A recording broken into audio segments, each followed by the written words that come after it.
Hi, my name is B.W. Self. Welcome this Easter morning to Channahon United Methodist Church.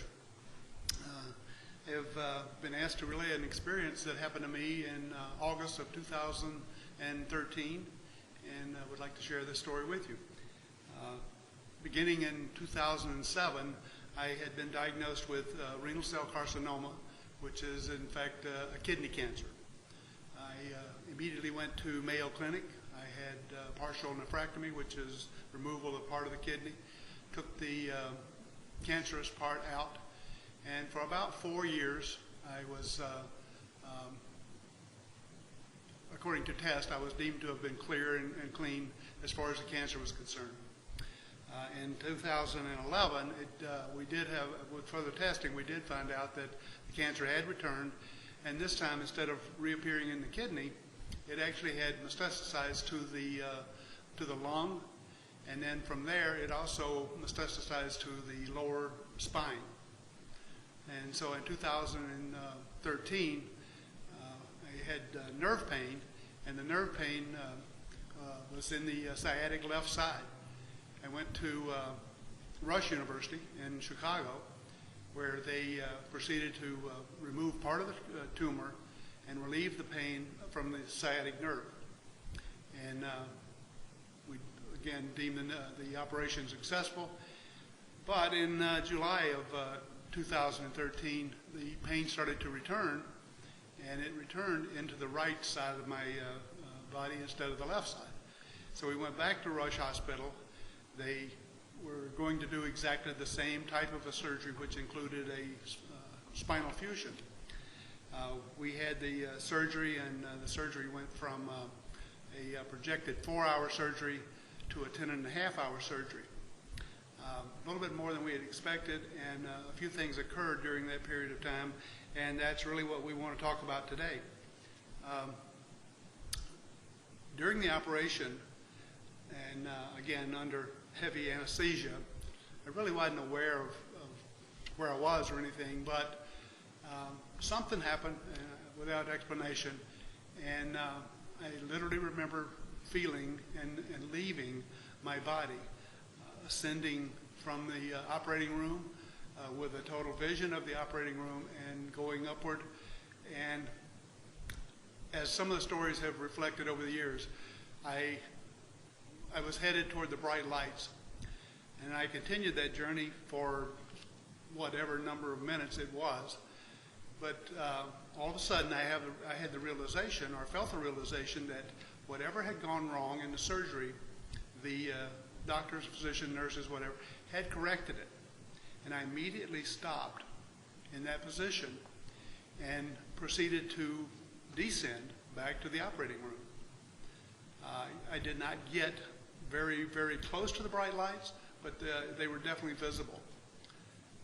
Back in the operating room, and again, sometime during this 10-hour period, the same thing happened. I immediately started to leave. My body ascended. I could see the picture of the operating room. I could see the individuals in there without identification, but you could tell there were 6 of them in the room. And continued to ascend. And again, the same thing started to happen. I felt that whatever had been wrong and whatever had caused me to start the ascending, it was corrected. And so I again started to return to the operating room. And the next thing I knew, I woke up in the ER and went through about a day and a half of emergency room care. When I woke up from the emergency room, I was put in a private room, and when arriving into the private room, very, very happy moment. My one brother and 3 sisters were all here and in the room, as well as my wife. And very, very happy moment, obviously, to understand that you had survived not only the surgery, but you had your entire family with you. During the next day, I think it was, my wife had returned home because she had been at the university or the hospital for about 3 or 4 days And I think 3 days that she decided she had to go home, had to do some things, and then plus she just wanted to get away and take a shower and clean up. And when she left, I talked to my brother and my 3 sisters, and I told them about the story and what had happened. And I asked them to not tell my wife. I said I would tell her, but at a later date. And they all agreed, and we visited for another day, and the next day my wife returned. And without prompting or anything else, my wife asked me if I had died during surgery. Excuse me, but I immediately accused my brothers and sisters of telling, and everybody denied it. And she says no. She said that was an answer to a prayer. And she said she had asked God to allow me to have a view of heaven, but again, only if He would promise to return me. And as most of us know, God doesn't make deals very often, but in this particular case, I was returned, and I got what I think she was hoping for was at least a partial glimpse of heaven. A few things that I can tell you was that the journey was extremely smooth. It was extremely peaceful, and the closer you got, the more peaceful you felt. And so the first time I got as close as I did to the lights, I remember thinking that I really didn't want to go back, because it was the ultimate. It was the ultimate peace. But I did return, and successfully, I guess, completed the surgery, and I've still got some problems as far as the results, but those at least I'm alive, and they can all be lived with. But the thing that I want to wish, and I want to pass on to the audience and to the congregation, is that the level of peace that came with it, and it didn't leave when I got out of the hospital. It continues to this very day. And I've been told by quite a few people that I have a purpose somewhere on this earth that God's not through. Excuse me. So every day, of course, I pray to God and ask Him that whatever He wishes to put in my path, I will try to do. I'll try to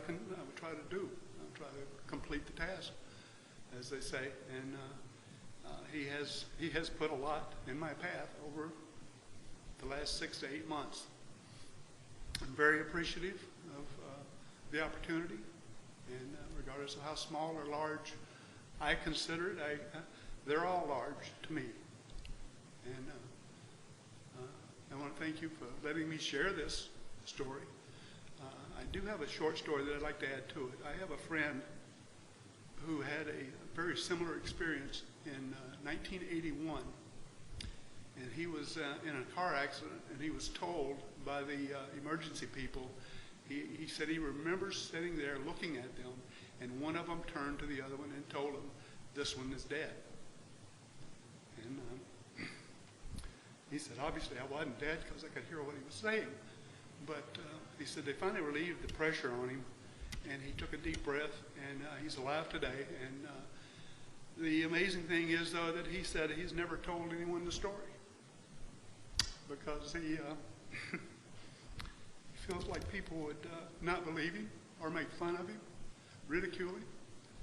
And I told him my story, and he has since, I guess, felt the ability and the relief that somebody else has experienced almost the same thing, and that he now shares his story with people.